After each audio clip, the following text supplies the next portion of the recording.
Subscribe பட்டனை அமுக்குங்க, bell பட்டனை அமுக்குங்க. வாழ்க வளமுடன். இப்படிக்கு பாட்டி வைத்தியம். வணக்கம்ப்பா, உங்கள் பாட்டி பேசுகிறேன். இப்போ நான் இந்த பச்சை மொச்சை பயிறு 1/2 கிலோ பச்சை மொச்சை வாங்கி உரிச்சு வச்சுருக்கேன்ப்பா. இதை மசால் மொச்சை போட்டு காட்ட போகிறேன். ஈவினிங் ஸ்நாக்ஸுக்கு கொஞ்சம் லைட்டாக காரம் கம்மியாக தான். நம்ம சாதம் இது கூட வச்சு சாப்பிட்றதா இருந்தால் கொஞ்சம் காரமாக போடலாம். இது கொஞ்சம் லைட்டாக காரம் போட்டு செய்ய போகிறேன். பாருங்க, சின்ன வெங்காயம் இப்போ ஒரு 50 கிராம் உரிச்சு வச்சுருக்கேன்.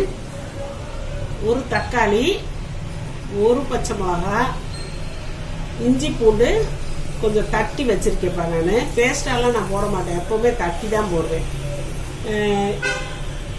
இது குழம்பு பொடியும் கொஞ்சோண்டு ஓரத்தில் மஞ்சள் பொடி வச்சுருக்கேன் பாருங்கள். 2 சிட்டிகை மஞ்சள் பொடி, ஒரு 1/2 டீஸ்பூன் கூட கம்மியாக தான் குழம்பு பொடி. ஏன்னா காரம் கம்மியாக சேர்க்கணும், நம்ம பச்சை மிளகா வேற போட போகிறோம். அதனால் தாளிக்கிறதுக்கு கடுகு, உளுந்து, சோம்பு, இந்த கறி மசால் பொடி ஒரு 3 பிஞ்சு, அப்படி 3 பிஞ்சு எடுத்து வச்சுருக்கேன். கருவேப்பிலை தாளிக்க, லாஸ்ட்டாக இந்த கொத்தமல்லி எல்லாம் தூவி இறக்குவேன். இப்போ நான்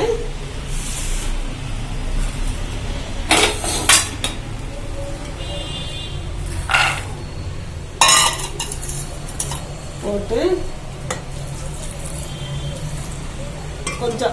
கொஞ்சம் தண்ணி காப்பில் கரெக்டாக ரொம்பவும் தண்ணி வச்சிருக்கக்கூடாது. ஒரு 1/2 கிளாஸ் தண்ணி ஊற்றிருக்கப்பா. இப்போ அடுப்பில் ஏற்றியாச்சு. இந்த பருப்புக்கு தேவையான அளவு உப்பு போட்டாச்சு, போதும். இப்போ நம்ம மூடி வச்சிடலாம்ப்பா. மூடி வச்சுப்பா, வெயிட் போட்டாச்சு. ஒரு 2 விசில் வரவும் ஆஃப் பண்ணிடுவேன். இப்போ வெங்காயத்தை, தக்காளியை பொடியாக நான் நறுக்கி வச்சுருப்பேன், நறுக்கி தாளிக்க வச்சுக்கலாம். 2 விசில் வந்துருச்சுப்பா, எடுத்தாச்சு, நல்லா வெந்துருச்சு. இப்போ நம்ம கொஞ்சம் தான் தண்ணி இருக்குது, வடிச்சாச்சு. தண்ணி வடிக்காமலாம் அளவாக வைக்க முடியாதுப்பா. இந்த தண்ணியை நம்ம கீழே கூட ஊற்றிடலாம், எல்லாம் நிறையா சத்து இருக்கே. இப்போ வடிச்சாச்சு. இதில் உப்பு போட்டாச்சு. இப்போ நம்ம தாளிச்சிருக்கோம். சட்டி காஞ்சிருச்சுப்பா. கடலெண்ணெய் ஒரு ஸ்பூன் அளவுக்கு ஊற்றிக்கிறேன். இந்த கடுகு உளுந்தும் சேர்ந்து போட்டுறேன்.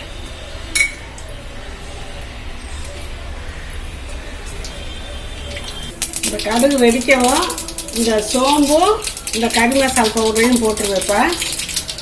போட்டு உடனே வெங்காயம், பச்சை மிளகாய் எல்லாம் போட்டுருவேன். வெடிச்சிருச்சு.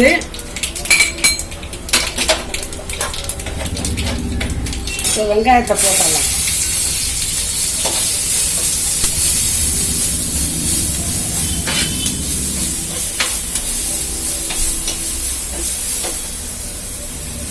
இந்த கருவேப்பிலை, இந்த பச்சை மிளகா எல்லாமே போட்டாச்சு. பச்சை மிளகாய் பெருசாக தான் நறுக்கியிருக்கேன். வாசத்துக்காக போடுறதா, காரத்துக்காக நான் போடலை. பச்சை மிளகாயில் ஒரு வாசம், அது நல்லா இருக்கும். காரம் ஸ்நாக்ஸுக்கு செய்கிறதுனால காரம் கம்மியாக இருக்கட்டும்னு கம்மியாக போட்டிருக்கேன்.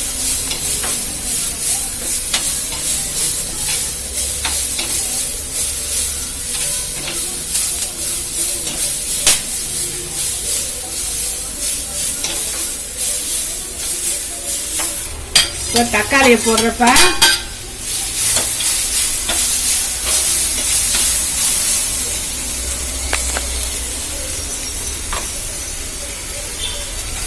இந்த இதுக்கு தேவையான உப்பு போடணும். பருப்புக்கு தேவையான உப்பு இருக்கு, இதுக்கு தேவையான தூள் உப்பு போட்டுருக்கேன். நல்லா கிண்டுவோம்.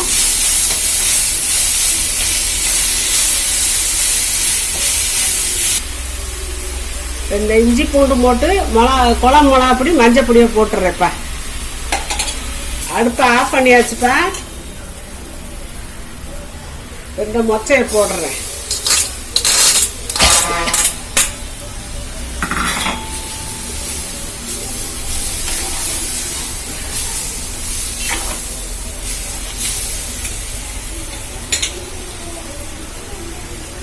இந்த கொத்தமல்லி இலையும் போட்டு கிண்டி வேற பாத்திரத்தில் மாற்றி காட்டுறப்பா.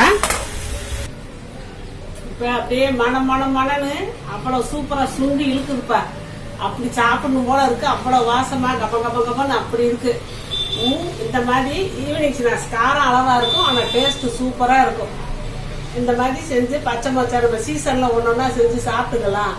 அப்புறம் சீசன் மாறி போய் கிடைக்கிற பச்சை மொச்சா நல்லா இருக்காதுப்பா. இந்த பச்சை மொச்சை தான் நல்லா இருக்கு. பச்சை மொச்சையில இது சத்தும் ஓவர் இருக்குது. நம்ம அப்படியே சாப்பிடுறது. இந்த மாதிரி இப்படி சாப்பிட்டு இதே இந்த மாதிரி செஞ்சு பார்த்துக்கோங்க. வாழ்க வளமுடன். சப்ஸ்கிரைப் பட்டனை அமுக்குங்க, பெல்லு பட்டனை அமுக்குங்க. வாழ்க வளமுடன். இப்படிக்கு பாட்டி வைத்தியம்.